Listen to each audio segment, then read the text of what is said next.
Assalamualaikum warahmatullahi wabarakatuh. Pendengar setia Radio Resat, saya akan membacakan berita untuk hari ini, Minggu 7 Desember 2025.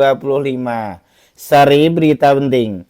Ombudsman Jambi temukan layanan macet di Kerinci dan Sungai penuh.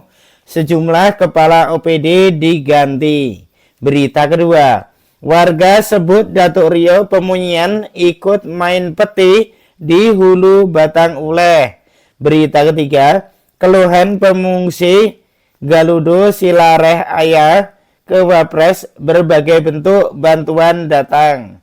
Berita selengkapnya. Berita ketiga, warga pengungsi mengeluhkan ketersediaan air bersih saat ditanya oleh Wakil Presiden Gibran Rakabuming Raka ketika meninjau dampak bencana banjir bandang atau Galudo di Nagari Salareh Ayah Palembayan, Kabupaten Agam. Saat itu Gibran menghampiri beberapa pengungsi di posko trauma healing. Bapak di posko bagaimana? Apakah kebutuhannya masih kurang?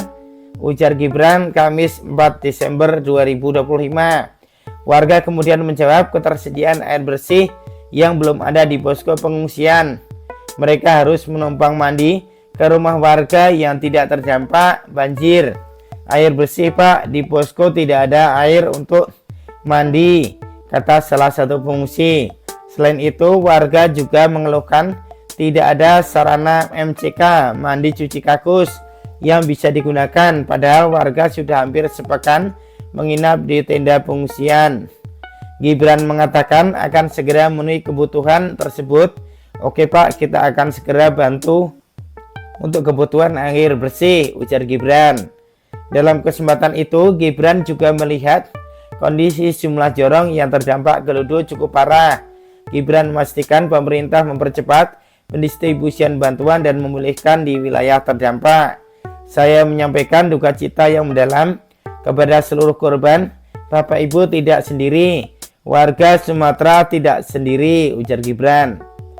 Kami diperintah Bapak Presiden untuk mempercepat proses pemulihan. Distribusi bantuan lewat jalur darat, udara, dan laut harus segera digencot, sambung Gibran. Dinas Komunikasi dan Informatika Diskominfo Kota Padang menuntaskan pemasangan Starlink hibah dari Kementerian Komunikasi dan Digital Komdiki di 4 posko bencana. 4 unit Starlink tersebut diserahkan kepada Diskominfo Kota Padang melalui BPBD Provinsi Sumatera Barat dan Diskominfo Hotik Provinsi Sumatera Barat. Posko bencana yang kini sudah terpasang Starlink adalah Posko Lubuk Minturun, Kecamatan Koto Tengah, Posko Cupak Tengah, Kecamatan Pauh, Posko Batu Busuk, Lambung Buki, dan posko utama Palanta, Rumah Dinas Wali Kota.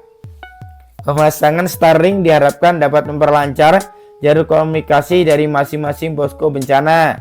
Hari ini tim dari Diskominfo Kota Padang telah menyelesaikan pemasangan 4 Starlink itu pada 4 posko bencana Kota Padang, kata Kepala Diskominfo Kota Padang Bobi Firman melalui Kepala Bidang Infrastruktur dan Teknologi Informasi INTI Agus Diandra, dikutip dari media Jumat 5 November 2025. Lebih lanjut, Agus Diandra menyebut bahwa 4 unit Starlink tersebut nantinya akan diperdayakan untuk wilayah lain di Kota Padang apabila posko-posko tersebut telah selesai beroperasi.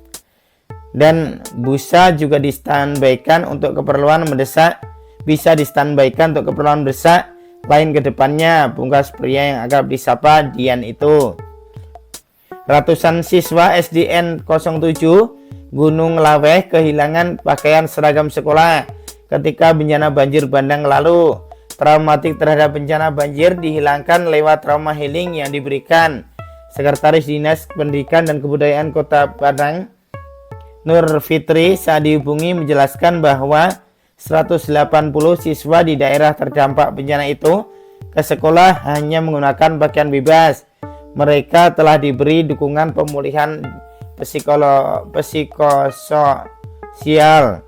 Hampir 80% dari total peserta didik di wilayah itu belum memiliki seragam sekolah karena perlengkapan mereka hilang saat terbawa bencana. Kita juga sudah memberikan trauma healing terangnya Sabtu 6 Desember 2025. UPTD Layan Disabilitas dan Pendidikan Inklusif LDPI mengembalikan keseimbangan emosi siswa didik di sekolah itu, kemudian mengurangi kecemasan, mengembalikan rasa aman, serta memulihkan kembali semangat belajar peserta didik. Kita mencoba memulihkan fungsi anak agar dapat beraktivitas normal kembali, berupa menularkan kebahagiaan, terang Nur Fitri. Tim LDPI memberikan permainan dan menciptakan suasana positif, inklusif, dan ramah anak, sehingga setiap peserta didik dapat mengapresiasikan perasaan kebahagiaan dan dipandu secara aman dan sportif. Permainan yang diberikan yakni menggambar dan bertujuan melihat psikologis anak, kemudian bermain tepuk tangan serta pula melambungkan bola saat melambungkan bola guna mengembalikan fokus, sehingga permainan ular tangga untuk mengeluarkan ekspresi bahagia dan membakar kembali semangat peserta didik. Menambah semangat dan keceriaan, anak-anak diberikan bingkisan atau hadiah berupa snack yang disukai anak seperti susu, wafer, dan makanan ringan lainnya. Sebut Sekdis Pendidikan dan Kebudayaan. Nur Fitri berharap trauma healing yang diberikan dapat membantu mempercepat proses pemulihan anak untuk kembali beraktivitas di lingkungan sekolah. Sumber berita Langgam. Demikian berita untuk hari ini. Terima kasih atas perhatian Anda. Wassalamualaikum warahmatullahi wabarakatuh.